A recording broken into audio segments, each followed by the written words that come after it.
ఏపీలో ఎన్నికలు ఎప్పుడు అనేది పెద్ద డౌట్గా ఉంది. ముందస్తు వెనకస్తు అంటూ చాలా ప్రచారం జరిగింది. విపక్షాలు రేపో మాపో ఎన్నికలు అంటుంటే అధికార వైసీపీ మాత్రం స్కెడ్యూల్ ప్రకారం ఎన్నికలు జరుగుతాయని అంటూ వచ్చింది. ఇప్పుడు వైసీపీ మాటే నిజం కాబోతుంది. లోక్సభకు ఏపీకి కలిపి ఒకేసారి ఎన్నికలు జరగనున్నాయి. దాంతో ఏపీలో ఎన్నికల స్కెడ్యూల్ నోటిఫికేషన్ మార్చిలో వస్తాయని, ఏప్రిల్లో ఎన్నికలు జరుగుతాయని అంటున్నారు. 7-8 దశలలో లోక్సభ ఎన్నికలు ఈసారి ఉండబోతున్నాయి.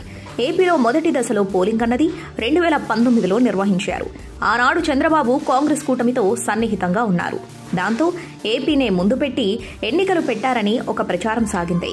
ఈసారి జగన్ ఏపీ సీఎంగా ఉన్నారు. పైగా ఒడిశాకు కూడా లోక్సభతో పాటే ఎన్నికలుంటాయి.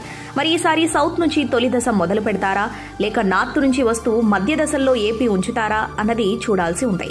అయితే అంతకుముందు ఎన్నికలు చూసుకున్నా మొదటి 2 దశలలోనే ఏపీలో ఎన్నికలు జరిగాయి కాబట్టి ఈసారి కూడా అదే ఆనవాయితీ కొనసాగిస్తారు అని అంటున్నారు.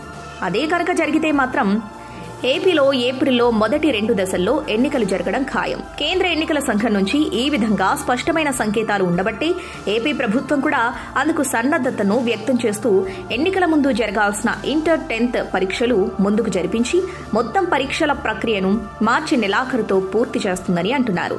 ఇదే విషయాన్ని మంత్రి బొత్స సత్యనారాయణ కూడా మీడియాకు చెప్పారు. సాధారణ ఎన్నికలు జరగాల్సిన నేపథ్యంలోనే పరీక్షలను కాస్త ముందుగా నిర్వహిస్తున్నామని ఆయన పేర్కొన్నారు. నిజానికి ఏప్రిల్లో 10వ తరగతి పరీక్షలు జరుగుతాయి, కానీ ఈసారి వాటిని ముందుకు జరిపారు. ఇక 9 దాకా పరీక్షలను కూడా ఏప్రిల్ 1st వీక్లో నిర్వహించి ఎన్నికల ప్రక్రియకు మొత్తం సిద్ధం చేస్తారు అని అంటున్నారు. పోలింగ్ స్టేషన్లుగా ప్రభుత్వ ప్రైవేట్ పాఠశాలలే వాడుకుంటారు కాబట్టి ఈ ముందస్తు ఏర్పాట్లు అని అంటున్నారు. ఇదిలా ఉండగా బడ్జెట్ సమావేశాలు కూడా మార్చిలోనే నిర్వహించి ఓటాన్ అకౌంట్తో ముగిస్తారు అని అంటున్నారు.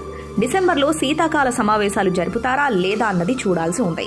అది కనుక లేకపోతే వైసీపీ ప్రభుత్వానికి బడ్జెట్ సమావేశాలే ఈ టర్ములో చివరికవుతాయని అంటున్నారు. ముఖ్యమైన బిల్లుల ఆమోదం ఏమైనా ఉంటే మాత్రం వింటర్ సెషన్ ఉంటుంది అని, అది కూడా 5-6 రోజుల పాటు ఉండవచ్చు అని కూడా వినిపిస్తోంది. మొత్తానికి ఏప్రిల్లో ఎన్నికలు ఖాయమని అంటున్నారు. ఇదిలా ఉంటే ఎన్నికలు ఎప్పుడు ఉన్నా మేం సిద్ధంగా ఉన్నామని వైసీపీ అంటుంటే 2024 ఎన్నికల కోసం మేము ఏడాది కిందే రెడీ అయ్యామని టీడీపీ అంటుంది. మరి ఈసారి టీడీపీ, జనసేన, వైసీపీ ఎలాంటి వ్యూహాలు రచించబోతున్నాయో చూడాలి. ఒకవేళ ఏప్రిల్లో ఉంటే సమయం చాలా తక్కువగా ఉంది కాబట్టి మాక్సిమం పార్టీలన్నీ ఎన్నికల మోడ్లోకి వెళ్లినట్టే. చూడాలి మరి ఎన్నికల కమిషన్ ఎటువంటి నిర్ణయం తీసుకుంటుందో.